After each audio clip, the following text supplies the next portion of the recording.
El día de hoy, hermanos, leía un pensamiento de un hombre de Dios llamado John Owen, que vivió siglos atrás y fue usado por el Señor. Y él escribía esto: si le das al pecado una pulgada de espacio, entonces el pecado te exigirá una milla.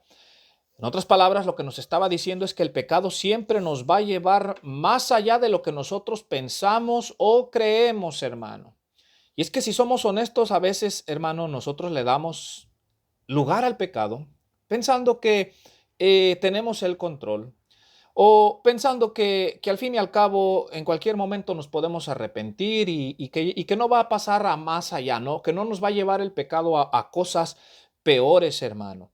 Pero esto no es así, hermanos, ya que este pensamiento que escribió este hombre en realidad esta misma verdad ya la había enseñado nuestro Señor Jesucristo allá en el Sermón del Monte, en Mateo capítulo 5, cuando en una ocasión le dijo a las multitudes: oíste que fue dicho, no matarás, pero yo os digo que cualquiera que se enoje contra su hermano será culpable de juicio. Note, Jesús en otras palabras nos estaba diciendo: si le das al pecado del enojo, del rencor, del resentimiento, de los deseos de venganza, si le das una pulgada de espacio en tu corazón, ese pecado te va a exigir una milla más. Es decir, vas a pasar del rencor, del resentimiento a las acciones, a hacerle un mal literal ya a esa persona, incluso a quizás llegar al asesinato, porque incluso Primera de Juan nos dice que el que odia a su hermano es un homicida, el que tiene rencor y resentimiento, el que le ha dado esa pulgada de espacio en su corazón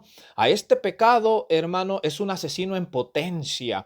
Por ejemplo, también Jesús dijo ahí en el Sermón del Monte: oíste que fue dicho, no cometerás adulterio, pero yo os digo que todo aquel que mira a una mujer para codiciarla en su corazón, ya adulteró con ella en su corazón. Nuevamente Jesús está diciendo: si le das al pecado del adulterio una pulgada de espacio en tus pensamientos, en tu corazón, ese pecado te va a exigir una milla más. Es decir, vas a pasar de simplemente estar maquinando pensamientos indebidos con una persona que no es tu esposo o tu esposa, o vas a pasar de estar sintiendo ciertas cosas a llegar literalmente o físicamente a cometer ese acto, porque así actúa el pecado, así obra el pecado en la vida de la persona. Basta con que nosotros le demos un poquito de lugar para que nos lleve a lo más y a lo más hasta que perdemos el control y se llega al punto en que el pecado es el que tiene el dominio de nuestras vidas y nuestras voluntades, hermano.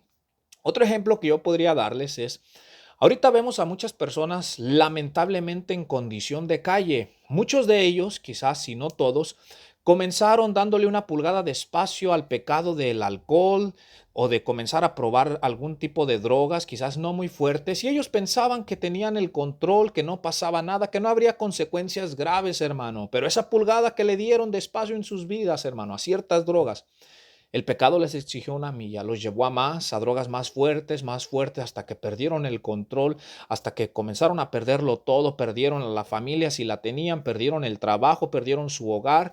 Y por eso ahorita, hermano, lamentablemente vemos a muchas personas así, en condición de calle. Y es que así opera el pecado, así trabaja el pecado en nuestras vidas. Es por eso que la palabra de Dios nos dice claramente, hermano, y nos advierte que no debemos los cristianos de entretener ningún tipo de pecado en nuestras vidas, no debemos de jugar con el pecado, no debemos de tolerar pecados en nuestras vidas, no debemos de minimizar, hermano, la gravedad de practicar ciertos pecados diciendo que al cabo es muy poquito y que pues no pasa nada, ¿verdad? Que tenemos el control. No, la palabra de Dios nos habla claramente, enfáticamente, y nos dice que al pecado hay que arrancarlo de raíz en nosotros con la ayuda y el poder de Dios. La palabra de Dios nos dice que por medio del poder del Espíritu Santo que Dios ha hecho morar en nosotros, hay que hacer morir el pecado en nuestras vidas. Mira el lenguaje que usa la Biblia: hay que hacer morir. No hay que abrazarlo, no hay que entretenerlo, no hay que mimarlo, el pecado en nosotros, hay que hacerlo morir, hay que atacarlo con fuerza, que va a doler a nuestra carne, sí, mis hermanos, pero ¿sabe qué? Van a doler más las consecuencias si le damos lugar. Porque el pecado, hermano, necesita solamente que usted y yo le demos una pulgada de espacio para exigirnos esa milla. Y una vez que hemos corrido esa milla, El pecado causa mucha destrucción. Destruye vidas, destruye matrimonios, destruye familias, destruye hijos y puede llegar a destruir lo más importante, que es nuestra relación con Dios. Por eso, hermanos, hagámosle caso a la palabra de Dios. Que el Señor nos dé de su Santo Espíritu y el dominio propio para vencer, hermano, el pecado en nuestras vidas. No estamos solos, hermanos. Cristo está de nuestro lado. Así es que sigamos adelante y que Dios me los bendiga a todos.